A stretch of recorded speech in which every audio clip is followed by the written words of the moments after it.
It's the weekend. Welcome to Mailbag. And just on that, by the way, gentlemen, while we're here, I've got Dave and I've got Ed with me, and I'm stepping in for Les this week.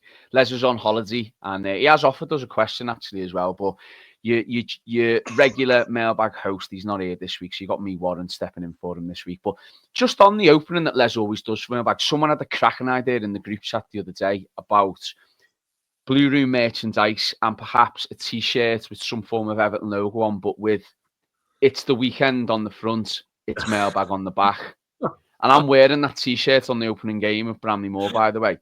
Lads, you with me, aren't you? We've got to wait. Some form of Blue Room merch, Mailbag merch. Got to do it, haven't we? Yeah, I mean, it's interesting because we did do this once, but it was about, I don't know, it was when we only sort of really started out after about 3 or 4 years, and we got a load. I've put them in. I think I put a couple of pictures of them in the group. You were boss as well. I think we got Daz to design them. You know, he was at Everton. Yeah. He designed them for us, and we got them made, we got them printed and all that. And I still use my one, which has got like Goodison, its coordinates on it. So like I wear that down the house, so going out and about or whatever. But yeah, I'd be well into sort of doing something like that again. Quite niche, quite funny. It's the Mailbag. It's Mailbag, yeah. I think it's got a ring to it. I think we need to do it. Ed, you're wearing one of them, aren't you, to the first home game if we produce that? What I'd like is that T-shirt and also Matt Jones, Paddy Boylan half and half scarf. Oh yeah. And then the other side, the byline. We need some form of byline, Paddy Boylan shirt as well. I think that'd make a fortune in our Blue Room coffers. But yeah, it is Mailbag this week, and do you know what, lads? The sun is shining. We're set for another heat wave. I love this time of year. It's my favourite time of year. I know there's no football, no Everton, but just love it. Light nights, not getting dark till about 10:30. It's brilliant. And Les, as I say, he's on his holidays and he has offered us a question, so I will open with that. Les has asked, he said he's taking a break from The End, which is the book by the brilliant Gav Buckland, to go all in on the 1987 title win. And he's sitting there, he's put a little picture of his sliders next to the pool in some foreign clime where it's roasting hot, and he looks like he's having a whale of a time. But he has asked, what's your perfect poolside book? I've got Duncan's book. I bought it a few weeks back, and it's sitting there in the corner, and I'm waiting until I go away this summer before I start reading that by the pool. But Dave, what is the I know before we were actually started recording, you and Ed had a little bit of book club talking about what was on your shelf behind you, talking a bit of golf books and about your love for certain golf players. But what is your perfect poolside book, Dave? Well, just before you carry on there, the book that Les is reading is by our good man, our good friend, and our good contributor, Paul McParlin. Absolutely. Which is an excellent read if anyone hasn't yet. So check out Les's picture of his sexy legs and his lovely sandals, and you'll see that book. If you look a little bit closer, you might see that book. But mine is it's actually nothing to do with Everton or golf, and I just hinted at it to use. It's this one called Ghosts of Manila, and it's all about the career feud between Ali and Frazier, and everyone remembers the thriller, everything like that. It's about sort of the build up to it, the history that happened after it, how important it was to the boxing culture, basically. So if anyone's into the boxing by Mark Cram, go and read that. You can probably get it there cheap now as well on Amazon. It's years old, but it's definitely worth a read. The Ghosts of Manila. It's you obviously knows what sort of happened towards the end of their lives. The two lads there who went and fought. But if you're into your boxing or just general stories, sporting stories, I'd recommend anybody to go and see that. I could go through my library if everyone wants. I'm only joking. That's the one I'd be reading by the pool. Yeah, I think anything major historical sporting events are always a good story to be told and always a good book to read. But Ed, have you got any advance on a historical sporting event that you're going to read about? Or have you got indeed another poolside book that you'll be sticking up your sexy legs to read alongside the pool on the sun lounger this summer? My favourite thing to read by the poolside is probably the bar menu, but otherwise, I tend to go for either sort of really easy to read like crime novels or like Stephen King. I just sort of burn through them, but for some reason, I always go back to the same Everton book, which is School of Science by James Corbett, which is now 22 years old. The copy I've got. So it's an absolutely wonderful history of Everton, really, really detailed. And I always enjoy getting to the end because it's talking about what will the future hold under this fresh new manager, David Moyes, and the incredible Wayne Rooney. And I just think, oh God. Where did it it all all went go wrong after wrong? that. I was going to say, do you know what I think's really interesting about that is we're quite fortunate for the amount of Everton books we have that are that good. I mean, Yeah. I know we're Blues, and it's obviously going to be something that we all, devoted to reading. If obviously even inclined to want to be reading books, because a lot of people don't these days, do they? Because you've got stuff like podcasts. Maybe we're making them, maybe we're selling them out. I don't know. But when it's lucky, I think like the fantastic writers we generally get from Everton. But that one you've mentioned there, Ed, proper nostalgia, isn't it? When you think we were all in the days where, like, I like to think how it's someone like an elder gentleman like Les. He hates me saying it, but he was supporting Everton when Everton were at the peak in the 80s. Like, you think of those times, we've not had that. But our version of that is like what you've just said there. What was like over 20 years ago when Moyes came in. We can refer to that. You can remember where you were. You can remember certain games. That sort of thing for me is like it's a really good read to go back on that, because I remember how old was I when Moyes came in. What was 2012? I think I was 14 when he came in, and I'll just never forget that game against Fulham where I was like right behind on the paddock when Unsworth put that goal in. But books like that just refer all those things to you, don't they? Yeah, absolutely. Yeah. I mean, I was 7 when Moyes started first time round. So that was very much the Everton I sort of grew up into. So it's nice to read back through that book and not only sort of refresh myself on the whole history of the club, but to think back to what it was like then. And very much that was my first Everton, and my dad always told me about what it was like living in the 80s. Yeah, that's it. Having all that, and it's strange to read about because it kind of reads like fiction. I'm not disputing it happened, but it reads like something that is fantasy. Some of it never happened, though. Yeah, so if we can get another book coming out in a few years detailing our incredible late 2020s, I'll be very happy indeed, and I'll buy that immediately. Do you know what? It's a shame because there's a question later on which would have segued perfectly from what you just said, but we'll hold on to that thought and we'll come back to that later. So what's your answer there? I'm going to read Duncan's book when I go away this summer. Yeah, and I'm going to hold on to that and read that because I've got it there and I've just put off reading it because I thought that's going to be perfect. But I think there's nothing better. I'm not a massive reader if I'm honest, but I think there's nothing better when it's hot and you're by the pool and just you do get into a good book. I remember years ago when I was away, I did read Graham Sharp's autobiography and that was very good and I enjoyed reading that when I was away. And yeah, some autobiographies do read really well. I've still got Neville Southall's there, which I've not read, and I want to get round to reading because I think that's supposed to be really good as well. So yeah, lots of good, exciting times to look forward to over the summer, as always. So here's another question now, quite controversial, by the way, and I know Ed will back me up on this, and I think you will as well, Dave. But to give a bit of context to this, we talked about this on the weekly, and our good friends over at the Good Times podcast, Liam, was on the weekly with me, and he's not a cricket fan. So the question from the Good Times Everton podcast is, why is cricket so shite? And it's just not true, is it, Ed? This is disgraceful. This is awful. I want to speak unequivocally in favour of cricket. It's brilliant. Also, it's absolutely perfect as a sports fan. Your footy finishes in May. You're thinking, oh crap, what do I do now? Cricket comes along to save the day, and you're working through the summer, going through all the cricket stuff, and then come winter time, England and Australia for the Ashes, it's absolute perfection. You got the footy during the day, stay up during the night, watching cricket at night. It's brilliant. It's great to play in. It's brilliant to watch in person and on telly. It's ideal for nowadays because we can't focus on things nowadays. We can't sit there and watch something. It's absolutely perfect for like the background thing while you're on your phone or whatever. Because it's we were on as I say, we were on weekly. I had Keith on with me, and Keith's been to the England-India Test match at Headingley, which was incredible test match, and Liam's come on and been refused to talk about it. And then in our group, it's been quite divisive, actually. But there's been a bit of a blue room split, because there's some of us who love our cricket, and then there's others who just despise it. And I don't get it. I think it's a wonderful sport. Where are you on cricket, Dave? Do you like it? I adore cricket, mate. I absolutely adore cricket.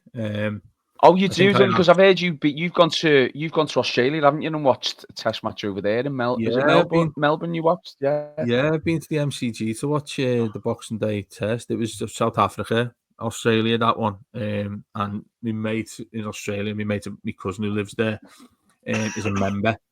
And being a member there is it's like royalty over there. With the cricket, Yeah. they have the MCG, and obviously they have the Aussie football there as well.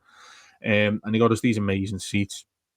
And watching it, in that, I mean, that's like the modern day version of the Colosseum there. It's unbelievable as a building. The tech around it as well is incredible, that they just keep on expanding on. But the atmosphere around there, the great thing about cricket, I think, is like an Aussie one. You'll see, say, first session starts at 11, 10:30, whatever they end up doing on one of the days, and then it builds up. But the Ashes is very different, because everyone queues up from the start and gets in from the start for the first ball, don't they?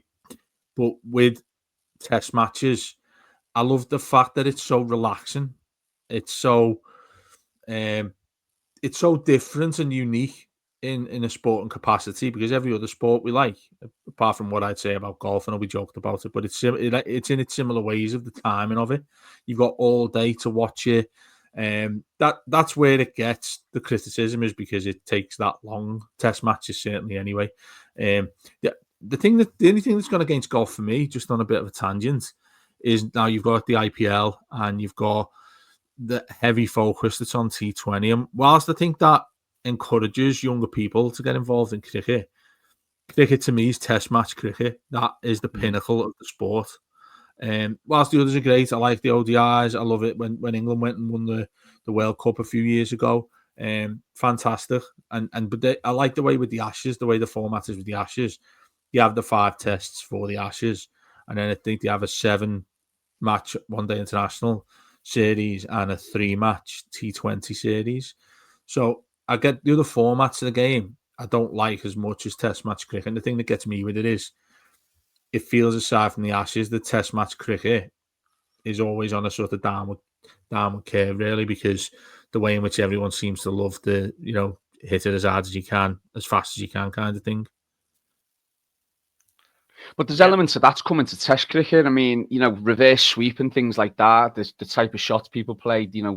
It's had an effect. And what I loved particularly about the last test was the way it was. I mean, I know tests down the years of some have even finished in 3 days, maybe 4 days, but it went to the 5th day, and I just thought it was wonderful entertainment. And I think that it was easily one of the best test matches I've seen. England-India, the last one. Yeah, it was brilliant. It seems like all the ones at Headingley are great at the moment. And I think Test cricket is what people think of first when they think cricket. And I think when a lot of people say, cricket shite, is because they're thinking, how do I watch something for 5 days? But that's what's so great about it. It's what's so incredible. It's the slow burn.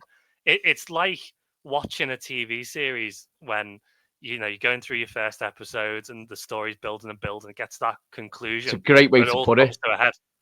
And cricket's just like that. And it's a real shame when it ends in 3 or 4 days, because you need that 5th day. Everything's been building up to that. And that England-India game, going into the morning that 5th day, anything could have happened. Yeah, absolutely. I think every outcome was there, wasn't it? Do you know what? As I say, it was that makes Test go on, sorry, Ed. Yeah, no, I was just going to say it's it was just brilliant. Yeah, it's what makes Test cricket great. I think people should keep an open mind, because, like I was saying before, there's this big football chasm now, and you need something to fill it. None of us are just going out to garden centres for the whole summer, are we? You need some sport to watch, and cricket is top of the list for me. 100%. Do you know what? It was a bit of a running joke, I think, now in the group, but when the Good Times lads posted that question, Keith responded quite negatively, should we say, to the Good Time lads, and Liam, being the shit house he is, blamed it on Kev and said it was Kev's question, which it definitely wasn't. It was definitely Liam. So we'll Liam, shut your face. We'll move on. No, Liam, I'm only joking. I love you, mate. We'll move on. This question comes from Michael Blakely. He said he's just had Glastonbury breakfast at the breakfast bar. Lucozade, strawberry lime, Copperberg. What breakfast do you think the King has? And he's put at the end of it, the King is LB3. I'm assuming he's meaning Leighton Baines there. So let's put that question in two ways. Firstly, what do you think Leighton Baines' breakfast is of a morning, or his favourite breakfast is? And then we'll go to the actual King. What do you think the King has? Dave, Leighton Baines' brekkie, what's he having? He's going down Bold Street for a coffee, definitely, isn't he? Yeah, he's going to do that. And that's why I think he'll have some sort of, I don't know, I've got Paddy Boyland in my mind that he gets them quite posh sort of breakfast, you know what I mean? This particular type of posh bread with sourdough. Yeah, that sourdough stuff, yeah, with what's it called, bruschetta as well. All of that sort of stuff. I'd like to think if he was staying at home, I reckon he'd cook himself a massive omelette. He's got his own like proper expensive coffee and a coffee maker, obviously, because he's not exactly skint, is he? Leighton Baines. So I can imagine he'd do that. But after he'd been out on his run, because Matt Jones sees him all the time running along Formby, doesn't he? And yeah, I just think he's that type of sort of playing guy, and he'd go and have that. Do you know when that question came in? I thought like the actual King. Yeah, I was thinking, well, why am I answering questions about any sort of monarchy? But monarchy to us, of course, is Leighton Baines.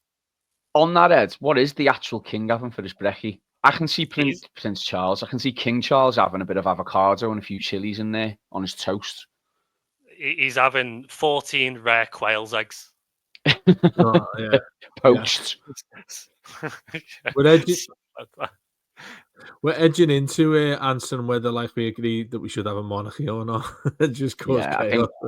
I think we'll leave that for another day. That's we'll move on we'll move on very quickly. Now, I'm guessing this is the Everton song that's recently done the rounds, that's been forwarded a lot, that the lads at the Liverpool fans have been having a little bit of a pop at us for. But the Denby Castle, the famous Denby Castle, have asked us this: will the House of Bamboo song catch on? It is that song, isn't it?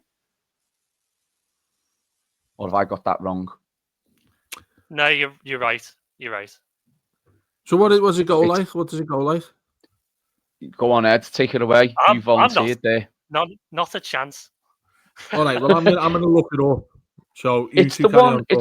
It's the Everton at Bramley Moor making all the noise. It's David Moyes. That's the only lyric I know of it, and it is a bit cringy, but yeah, it's got a bit of a summer vibe to it, hasn't it? I suppose. I mean, I don't think it'll catch on in terms of in the Denby disco. I don't think it'll work there, but I like the creativity. You're trying to cling on to something there, mate. You're trying to cling on to something that's not there. Look, I've only heard it once, so you know, as far as I'm concerned, it's some fellas made an effort. Had a go, let's do it. But I know it's getting panned online, isn't it, Ed? It's panned pretty hard. It feels like one of those things. You'll get some fella with a guitar doing it at 10 Streets before the friendly against Roma or one of the early home games, and it'll never be heard of again. But I appreciate the effort to jump on a song that obviously has become really popular around these parts recently. Is that it? That's the one. Yeah. What's it off the back of? Is it a parody of another song? Is it? House of Bamboo it was featured in This City Is Ours. Okay. See, I haven't watched it, so I'm well out the loop with all this. Have you not watched that? That's an amazing series. That's brilliant. I don't watch TV, mate. I've heard people in work talk about it, but apparently the accents in it aren't great. No, the accents, the lads who are actually Scousers accent, the main character in it, his accent's great, and he's a brilliant actor, although until I found out he's a massive copite. And he did the day he lifted the title, he did some sort of video for them or something like that, and it made me like he went down a peg or two for me. But he's a brilliant actor. I keep forgetting his name, but yeah, it's well worth watching. It's a brilliant series, and I think they've just announced that they're going to make a second one as well. Which always, when you watch a good series as well, when they say they're going to make a second one, you get all excited, but you think, hang on, no, it's no way near they're going to be able to top what the first one was because you liked it that much. But anyway. No, I don't watch much TV, so I was completely out the loop and all that. So I haven't. The only thing tell me what you actually do in your spare time. Mate. You said you don't read books. You said you don't watch telly. I'm just boring, mate. I get home. I'm getting home from work. And I'm just knackered. Do you know what? No, I've been watching. I watch. I'll tell you what I do. I watch cricket. That's what I do. I watch all forms of cricket. Yeah, we'll move on. But yeah, no, I did the last, actually, before we do move on, the last series I did watch was the Newsroom.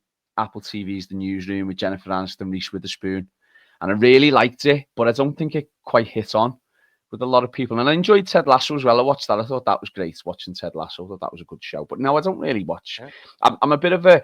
I do... Years ago, this was when I was at uni in Ormskirk. Years ago, everyone in the boozer was passing around the Dexter series, 1 to 6 or 1 to 3. And all he could talk about was Dexter. I was like, I've got to get on board with this. And I borrowed the DVD off someone. And I watched the first 2 episodes. And I was bored stiff. And I thought, that's 2 hours of my life I'm never going to get back. And I never persisted with it. And I always think if I'm going to watch a film or going to watch a series, if I don't enjoy it, I've wasted my time. So I'm reluctant to ever watch. I know that's quite a stupid way of looking at things, because I know people rave about different shows on Netflix, and you've just been saying there about the City is Ours and all that. And I probably should watch more, because I probably enjoy a lot of them, but I find myself just not being bothered really. But that's why I was completely out of the loop with that question from our mates at the Denby. But we will move on. Liam _ D79 has asked, if Sam Allardyce was called Sammy Cheat Allardycio, would he still be at Everton, and how many Champions League would he have won? We've had variants of this question before about Sam Allardyce, but fundamentally, if he played the shite football that he plays, he wouldn't be a manager at Everton, full stop. Doesn't matter what nationality he was. I think that's fair to say, isn't it? I mean, well, first of all, Sammy Cheat is mental, because there are Italians called Sam. I don't know where that's come from. If he was called Sammy Cheat Allardyce, I mean, if any country is known for prosaic defensive football, it's probably Italy. So I think Samici Allardycio would have had quite a nice career at Genoa or something.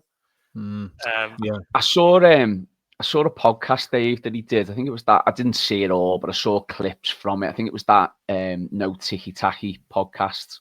Oh yeah, and he was basically just slamming anyone who had an inch of an idea of playing adventurous football or something that was, potentially exciting on the eye. And look, I'm all for football being, or styles of play being, quite mixed. I don't think there's anything wrong with a long ball now and again. I don't think there's anything wrong with playing direct.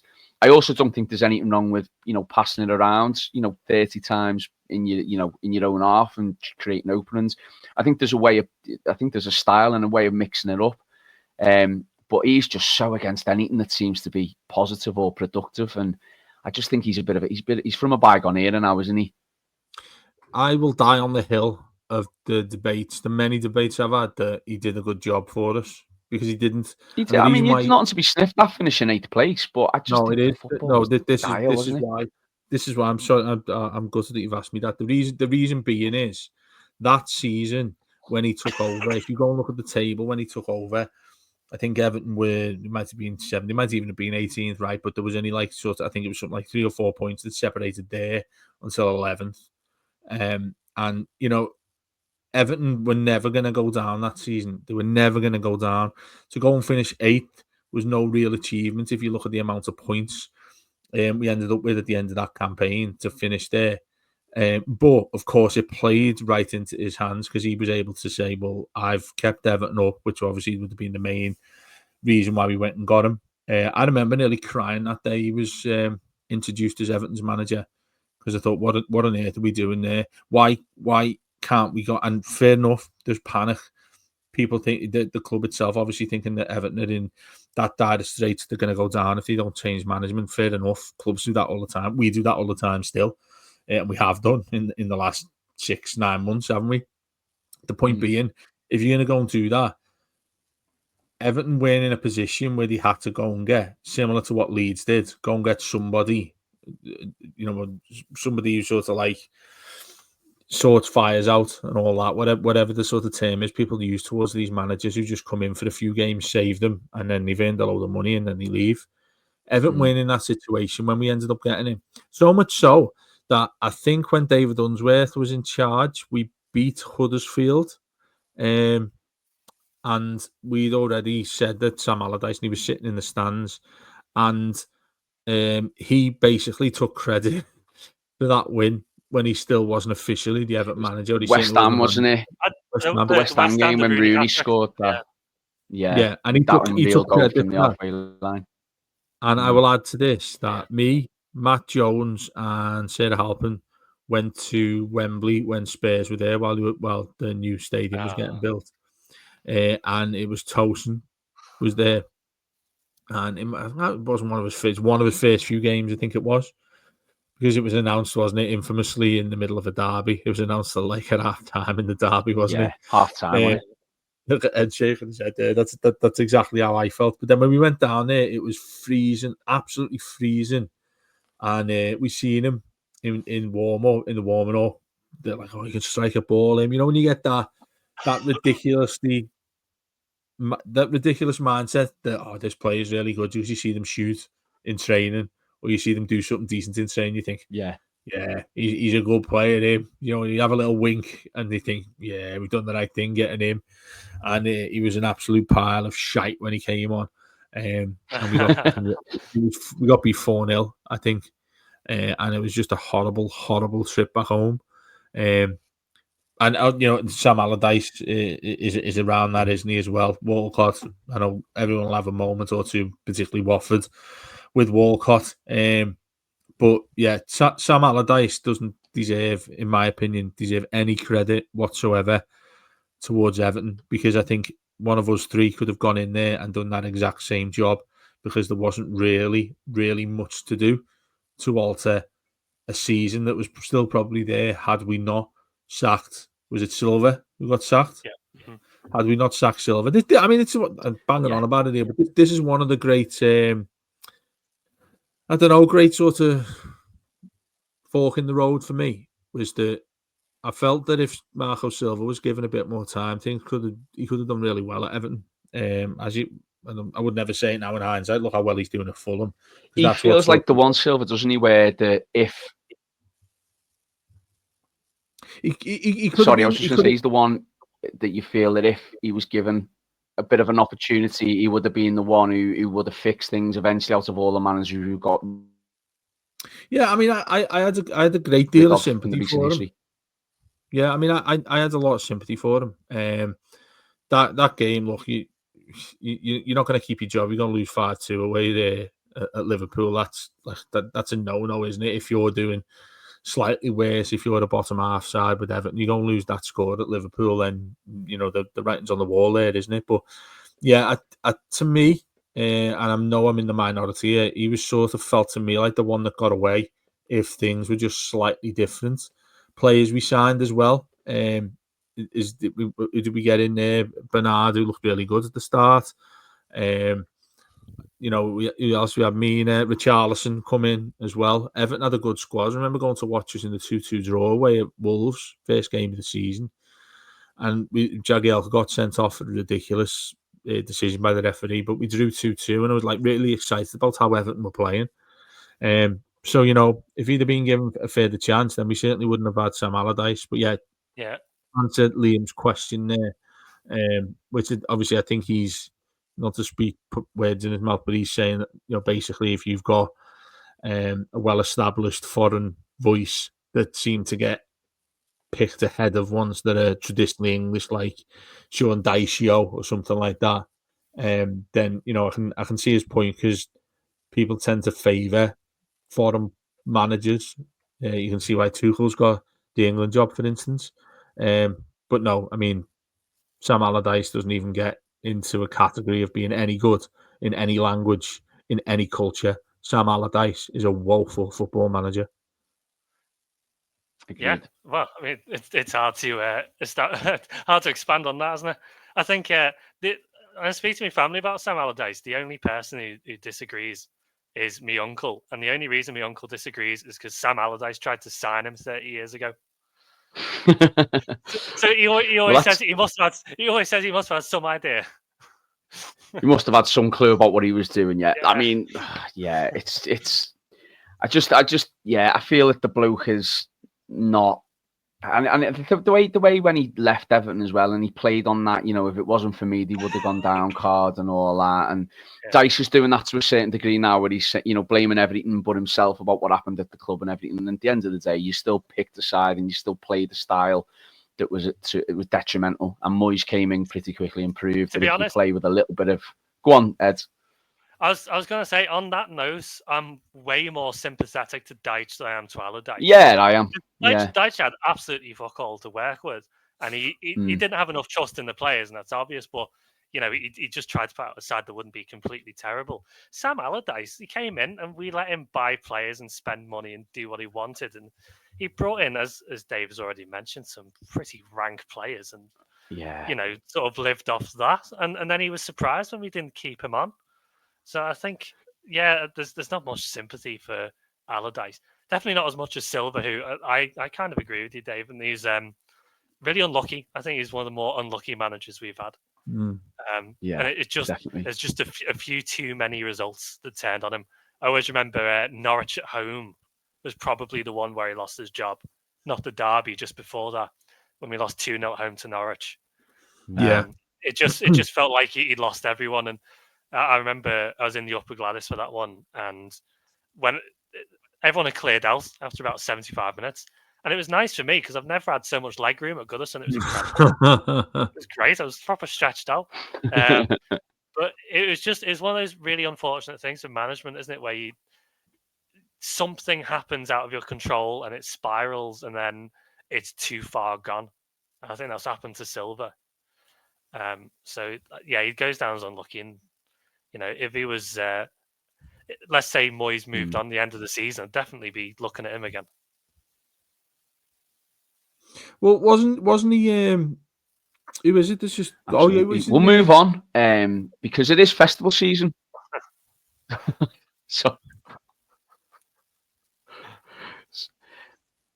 good. Sorry, Dave. I think, by the way, just for those who are listening, there's a slight delay, I think, between us. It sounds like I'm an Australian and these two are sitting right next to each other. I think there's a bit of a delay going on with me. So I do apologise for those of you listening if it sounds a little bit out of sync.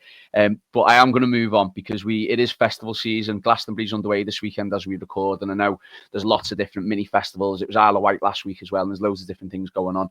But at Chris Lee 1878 asks, what essential item is coming with you to a festival? I'm not a big festival goer. I'm not a big festival gig music fan.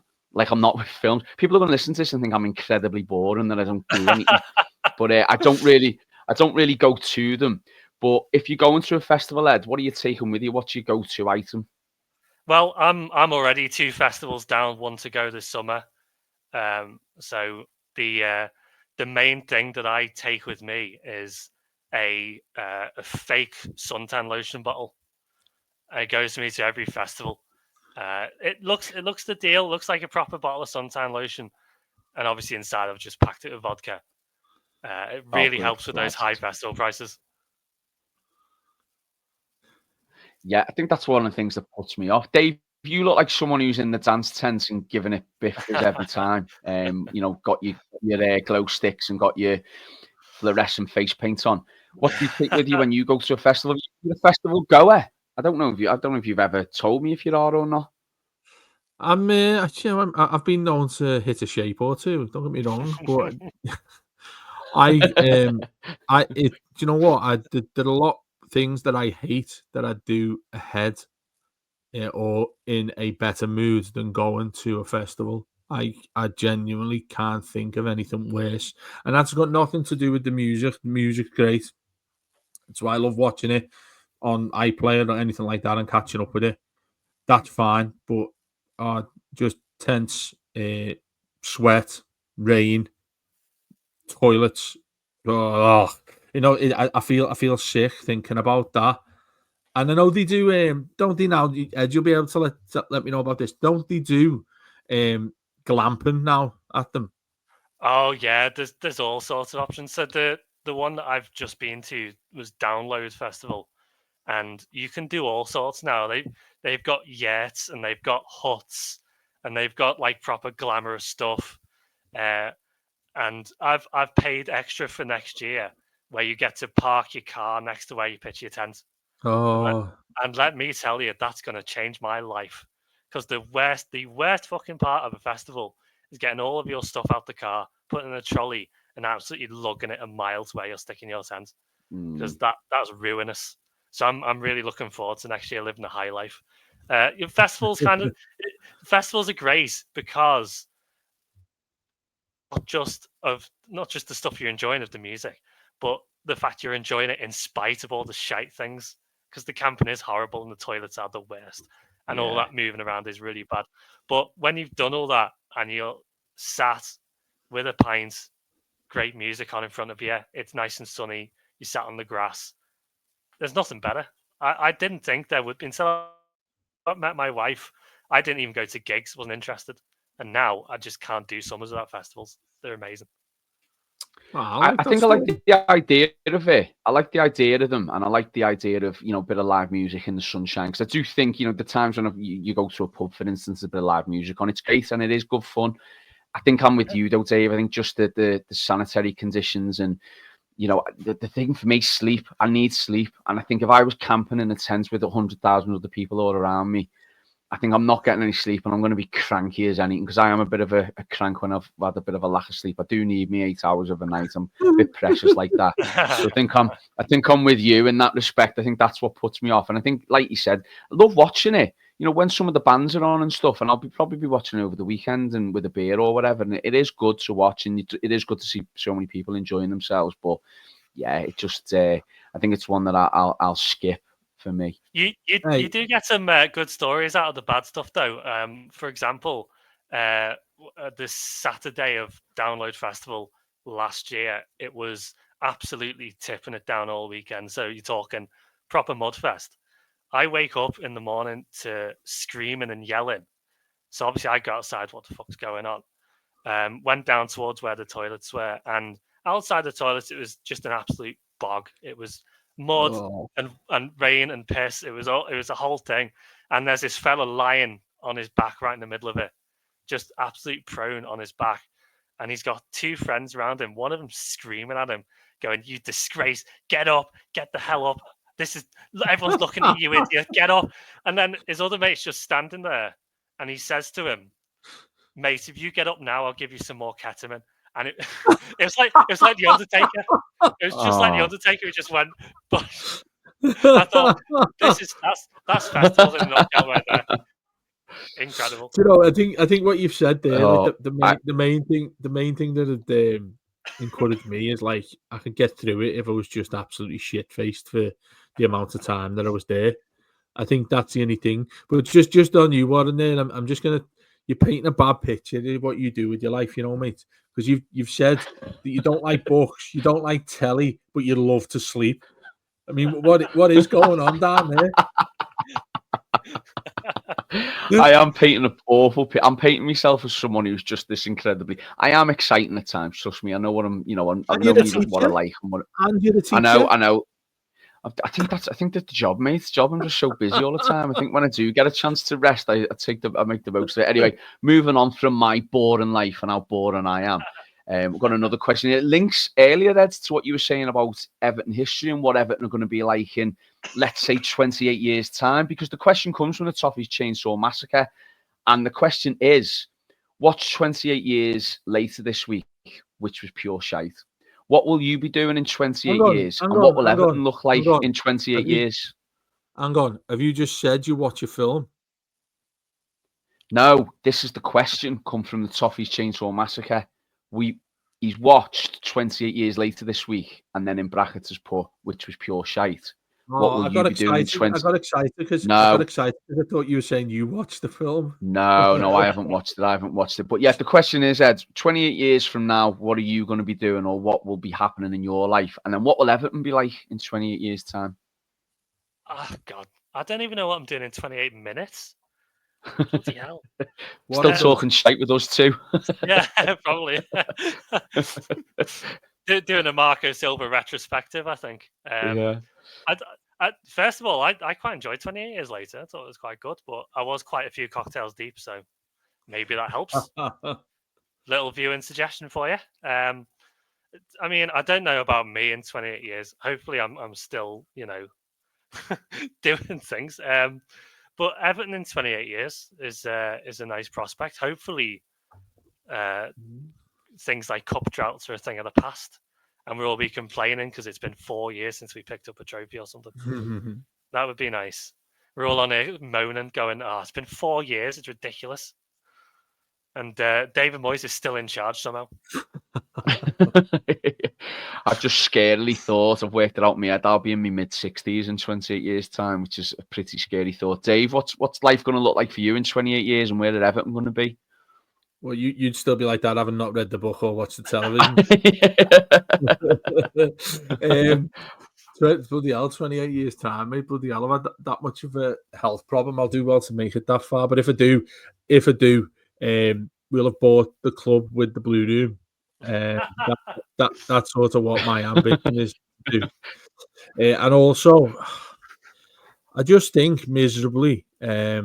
I know that thing I put in the group as well, which has been announced today, where they're going to start doing in like the American sports you love, Warren, where you interview people at half time and all that. They're going to start doing this coming season as well, which I'm massively against. But what I want to link that to is, I just feel it just feels like inevitable that we've always missed the boat. And I know we've got new owners. But then, like today, I was saying before, well, now taking the piss out of the Reds, who say they don't spend any money, and you've gone and threw out 200 odd million already, and it's not even July. Everton can't compete with that. Everton, the way Everton get a path to that, I don't see it, and this is extremely depressing. So I hope people aren't turning off, listening to this and what I'm saying here. But Everton will have won a trophy in the 28 years, but where will Everton be in general? A mid-table club, maybe get the odd one or two hits in Europe, and have won the Carling Cup or whatever it's called now. That's even shit, isn't it? Whatever it's called. Do you know the only thing I'd say to that, Dave, is cast your mind back to 1999, and it's May, and it's the playoff final between Manchester City and Gillingham, the Division 2 playoff final. And I think if you'd have asked any Man City fan, where would they be in 20 years? Not one of them would have said beating Man United on the last day of the season with a last-minute goal to win the league. So you never know what's going to happen. And, at the minute where we are at the moment, it's hard to see. But you just don't know. But where to completely take that point.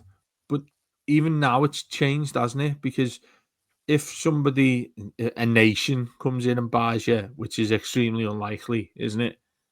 Then even that now still has competition. Man City were taken over and just swept everything aside, didn't he?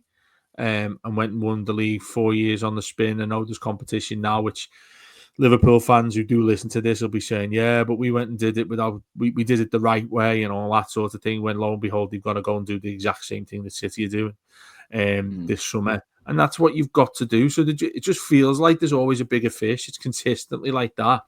And we just aren't. We're just not in that pool. We're just not. Go on, Ed. No, this is too negative now, Dave. This is a fun show. We need to stick our necks out. I'm going to say 28. Quote me on this. Come back to me in 28 years. Everton. We're going to remember this quote. Yeah, fueled by new owners, the Blue Room, who have made their billions off of Mailbag merchandise. Everton will go ahead and we will storm to the European Super League Division 3 title. It does. And watch out, Augsburg. So my prediction eventually, I think what will happen eventually is I think it's inevitable there will be some form of Super League. I think this Club World Cup's a bit of a precursor to something they're trying to figure out down the line. And I think all the owners and all the nations and everything else want it. I think what will happen is it'll be all the clubs, Liverpool, Chelsea, Man United, everyone will be invited to it. It'll be a complete flop.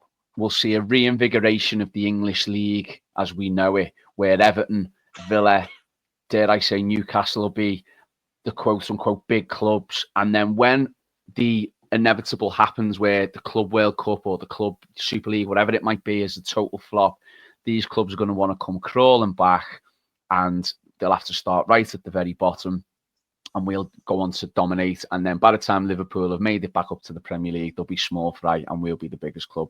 That's what I'm going to go for. That's my prediction. There's my positive spin on it. We'll move on to the next question. And it is Everton related. Again, it's another stadium question. Steve Jones says, and I think he's relating to the amendments that are being made at the new stadium. He said, did Moyes get his office refurbished to a better standard at the new stadium? Did the referee's changing room get moved from next to the away team to near to the home teams? I think that's where it was at Goodison, wasn't it? And has anything been done to improve the route, reduce the time from the pitch to the home team dressing room? Because I think there was a small issue with that. Is there any, I haven't heard much about this, but I'm sure we'll hear about it in the coming months. Has there been any amendments to the match day, or sorry, the standard of things around the dressing rooms and referees room? I know the away change room is going to be a lot bigger because it was like a shed, wasn't it, at Goodison? Yeah. The change rooms are horrible at Goodison. I mean, I've changed in both of them, and the home one isn't that great, and the away one is Sunday League, proper Sunday League. Yeah. And the other major thing as well is the tunnel. I think I was watching the kit announcement video, and they had obviously some of the players sort of walking up the tunnel. And the first thing I thought is it's bloody massive, because at Goodison it's ridiculous. It's absolutely ridiculous. It's really hard to stand shoulder to shoulder with another person. And I think these are the little ramshackle elements of things we'll miss. But certainly referees, away teams, and that they'll love it as you have a bit of legroom. Yeah, the uniqueness of Goodison and what made Goodison special, the little faux pas, what Ed's just mentioned, Dave, that they are lost forever now in this modern world and in our modern new stadium. But that's what probably we'll look back on and think so fondly of and think how special it was. But we did need to move into the 21st century, and we have now with this new ground, haven't we? Yeah, that's right. And just what I'd say, Nick has been fortunate enough to do it a few times down there with the dressing rooms and the walkout, and it's like you have to walking out. You just reminded me there, Ed. It's like Formula One grid, isn't it? Like you can't stand hand in hand. It's just like someone's there and you're slightly behind them. That's the only way you can get out. And obviously touch the Everton badge on the way out. And even then, even the steps up there look really old. Feel like they're really old as well when you get up onto the pitch. Obviously, we're not going to see any of that anymore. Yeah. And obviously, the size of what it's going to be like is because you can do what City are doing, I believe, where you can watch the players through like a tunnel club, tunnel club sort of thing. I mean, look, I guess most fans aren't going to be in favour of that because it's what you see at other clubs that we'd heavily criticise. But then that's something else we have to get used to, isn't it? That's something else you have to move with. And you're spot on about the changing rooms, Ed. What got me about that is sort of maybe a reverse psychology.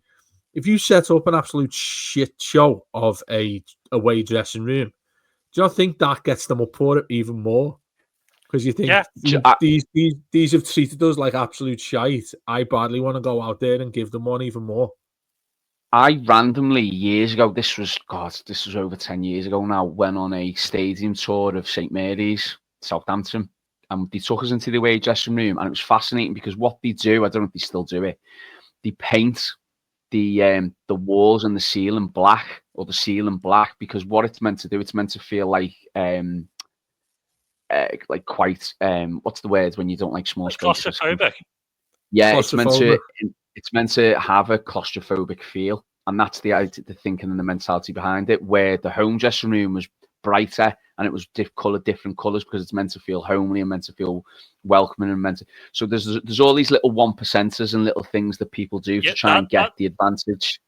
That's worked out really well for them this season. Good work, Southampton. Yeah, well, as I said, I don't know if it's still the same thing, but I think if I was in the away dressing room, I'd be a bit like what you've just said there, Dave. I'd be like, right, I'm going to show these. They're trying to make it uncomfortable for me. I'm going to show. It'll almost have the adverse effect that I'd be more motivated. Yeah, exactly. Yeah, and it'll be interesting to see what it's like in Bramley-Moore because I haven't been privy to go there. Paddy or Matt or anybody else in our sort of group have been down there yet to see what it's going to be like. That sort of process of getting out of the changes and the referee. I mean, I give the referee everything. I'd treat the referees like absolute royalty. The way in which we get decisions against them, I'd treat them like kings when he comes to Bramley-Moore, because it seems that's how you're going to get a decision out of these bastards these days, isn't it? Yeah, treat them like we love them dearly. Yeah. I do think that some bit of that plays into it. I think it's like that thing of, look, I know, oh God, I don't want to go there. I can't stand these fans. I'm going to be like us if we ever referee the game at Anfield. We give the away team everything and we wouldn't care about the abuse we got. Do you know what I mean? So I think it's probably a bit of that adverse effect. We've got 2 more questions, lads, and it's a bit of a Dave special. Because we love you, Dave, and I know you get a bit of stick about being negative and all that. But those who know, you're a fine gentleman and you're a fine man. And what, like Ed's just said to me, Dave, stop being negative before. Yeah, but we know what the real Dave Downey's like. Do you know what I mean? And as I said, these last 2 questions are dedicated to you. So the first one comes from our own Paddy Boyland, our brilliant byline athletic journalist, Paddy Boyland. And he says, if Dave was a character in Pulp Fiction, who would he be and why? And it'll come to no surprise to both of you that I've not seen Pulp Fiction. I've just read in the comments there, Dave, that you've not seen it either. So, Ed, this question's all on you now. Who's he going to be? Oh, man, the pressure on this. Bloody hell. Can I have you seen Pulp Fiction? That's crazy. Well, I was just going to say, I know you haven't, Warren. You're like Michael Owen. You haven't seen anything. I was going to say, can I just like lay the line here and just sort of like this thing about all I've seen from it is someone reply to Paddy and there's some fella wearing leather. So that was sort of that's the sort of thing that I was thinking. This is why it sort of fell on my lap, so to speak, because Paddy said it firstly because he secretly loves leather, and he'd never grow to tell you that, and he always wears maroon underwear as well. By the way, that's an exclusive. But yeah, there was some picture of some fella wearing leather, and I'm thinking that's why he's asked that question directed towards me. Well, Blue Room regular Keith has suggested that you would be Zed, and I think if anyone's watched Pulp Fiction, they know who Zed is and what he gets up to, and it's a large part of the reason the film's got an 18 rating. Hey Ed, do you know if I Google this now, this isn't going to be when I said to you, can you Google Johnny Sins, is it? Yeah, I mean, you're at home, so Google it. You told me to Google what turned out to be an adult film star on a bus, which I did not do. Great way. By the way, can I just say something now? Can I just say something now to interject? Because Dave, I cannot and will never Google anything that you ever send me, because in my job, if I was to stand there and Google Johnny Sins, I face the sack. So I'm not going to do anything you ever tell me, mate, when I'm in a work capacity. I'll just get that out there now. Never.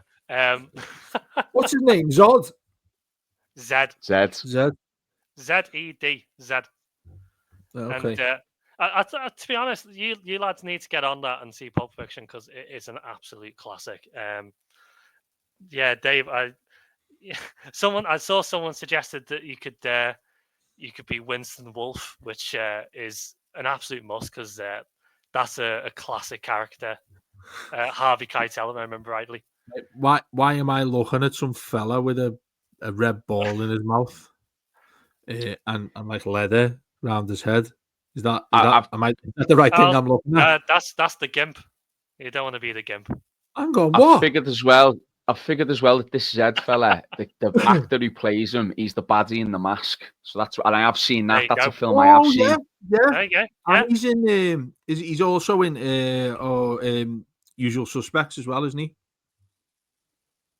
Right, there you go. I mean, if you want to be Zed, then you go for it. But so you're either calling me a gimp or someone who just dresses leather. Yeah, he wasn't the Gimp. All I'm saying is watch it, and all I'm saying is I wouldn't be Ving Rhames in that film. So let's move on. Let's move on to the final. Why has he got a red ball? Hang on, why is and he's an extremely good actor, by the way. Why has he got a ball in his mouth as well?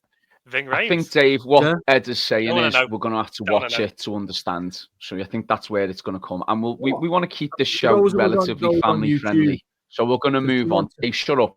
Because this question, the final question is... Shut up, Dave, shut up. This final question is about you.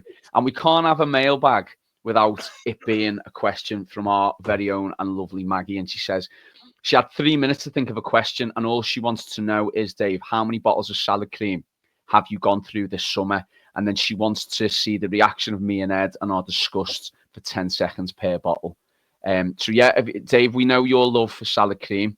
We know actually, and I will back you up on this because you never get credit for this, George Jerry's is fantastic. I've used to have many a meal in there. That's many a meal in there. I wouldn't necessarily put salad cream on anything, but how many bottles have you gone through since the end of the season, should we say? Well, the sort of there's a few answers to this, right? Because he realised that Aldi sell it, the official version of it now as well, which I wasn't aware of. So obviously you get it a lot cheaper, and you can get the larger one as well. So obviously that nullifies the amount that I'd normally get of them. But come summertime, it's peak salad cream time as well. And because I'm on a diet as well, I'm on light salad cream, which isn't great, but anything that's light or lack of sugar isn't as nice a taste as the real stuff, is it? But obviously needs must. But I'll put it on. What did I put it on the other day? Oh, I'll tell you what I put it on, yeah. So I'm I generally do Atkins now and again for a certain amount of time, low carb stuff. And Haley, my wife, made just burgers, no bread or anything, just burgers. And I thought, you know what? I'll have salad cream on my burger here. And it had obviously onions and tomatoes on it. I put salad cream on it. Oh my word! It opened a new door, and I thought I'm gonna have that as my regular. I don't like roast dinners, so I'll have that as my regular Sunday meal, summer and all that. Everyone should be relating salad cream to the summer. We've spoken a lot about cricket, and you'd have Wimbledon with all the strawberries and all that. Strawberries and ice cream, yeah. Yeah, everyone has that direction. Put salad cream onto that list as well, and I promise you it'll improve your summer. Even if it's raining outside, you put salad cream in your lips, you will feel better in summertime. In terms of the general answer of how many bottles have I been through, I'll generally do probably, and I promise you this is true, I generally go through one a week, easy. He's took his headphones off and everything there, Ed. He can't believe it. He's in shock. But I mean, it's something that is you can have with any. And I mean, if you mentioned George Jerry's there, I wouldn't have it with the George Jerry's because the reason why I love the tahini sauce they have from George Jerry's is exquisite. But anything else, mate, any other meats, any other salads as well. If you have a salad cream. I think that's what the intention is generally what it's for, isn't it? To have salad cream on a salad. Hence the name. I've just made myself sound really thick there, haven't I? Realising that that's why it's called salad cream. But anyway, you get the point. And it's just the right level of sort of bitterness on it. It's just a beautiful, beautiful sauce. And I just don't understand why people can't get with me here and embrace it. And try it because I mean, you know how enthusiastic I am about George Jerry's, which people still question me about. And I don't know, maybe they've tried it, maybe they're scared to say that they do like it and that I was right. People don't like to say that I'm right, but I'm right about salad cream. Any meal you're having, salad cream, and it'll make it better. I think that's the title of the show, by the way. I'm right about salad cream. I think that needs to be it. Do you know what though? I do have. Salad cream's not my gig, but I do have a little bit of sympathy because everything I cook with, I use balsamic vinegar. So if I'm cooking a bolognese, balsamic vinegar. If I'm cooking, I don't know, but all my base Chinese, I'll do a homemade Chinese, I always use balsamic vinegar because I just love the bitterness and the taste of it. So I can kind of understand where you're coming from, where you just love something that much, it's got to go on everything. But I don't think that's too bad, Ed. 1 bottle of salad cream a week. I don't think that's the worst thing in the world I've ever heard. I'm talking about the industrial one I've been mentioning. Yeah. By the big, the Costco Booker's style, big thing. Yeah. That's probably exceeded the amount of salad cream I've had in my entire life. But to be fair, I was a little relieved when you said a burger because that's it's only slightly weird. I think that's okay, but I thought you were going to say a Victoria sponge or something. Oh no! I was really I thought you were going to say you'd have it on cereal or something like that. Yeah, in the morning. I thought it was going to be something. Or on a brekkie. I thought it was going to compare me to the fella you've talked about who has a ball around his mouth and a leather strap on his head. Oh, we're back on this. Yeah. No, I mean, I moved away from that. I like your passion for salad cream, to be honest, Dave. And I think if you wrote the big book of salad cream, I think even Warren would read it. That's a great way to go back. And if you made a film, if you made a film about it, I'd probably watch that as well. Yeah, I definitely. Hang on, I'm just there while you're talking, finishing off there about salad cream. I'm just altering the title of the show as we speak to "I am right about salad cream." There we go. So there's the new title of the show when it goes out. Les used to always do titles of the show, and he stopped doing it now. So I've just changed it there for us.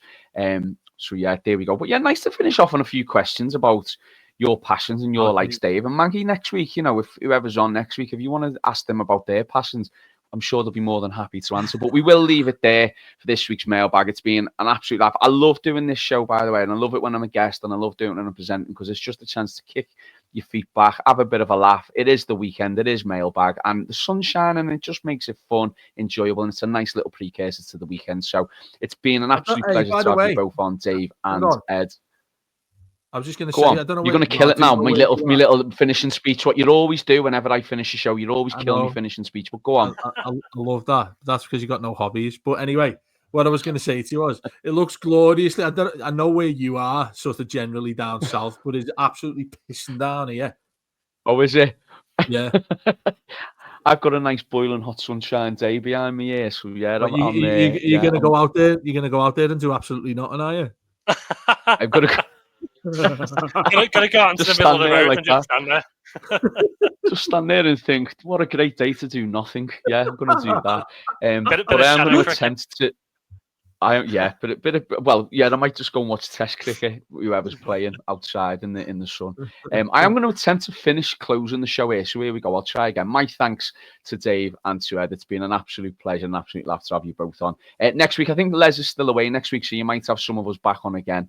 But keep listening to us here on the Blue Room. We'll have all your usual content through the week. If you are watching on YouTube, as Les always says, give us a like, give us a subscribe. It does help with everything as well. And do let us know, a mailbag old favourite that Les used to always ask as well, what adverts come up in the middle of the show? You know, when you have to do that thing where you have to click skip ads when an advert pops up in the middle of a long YouTube video you watch.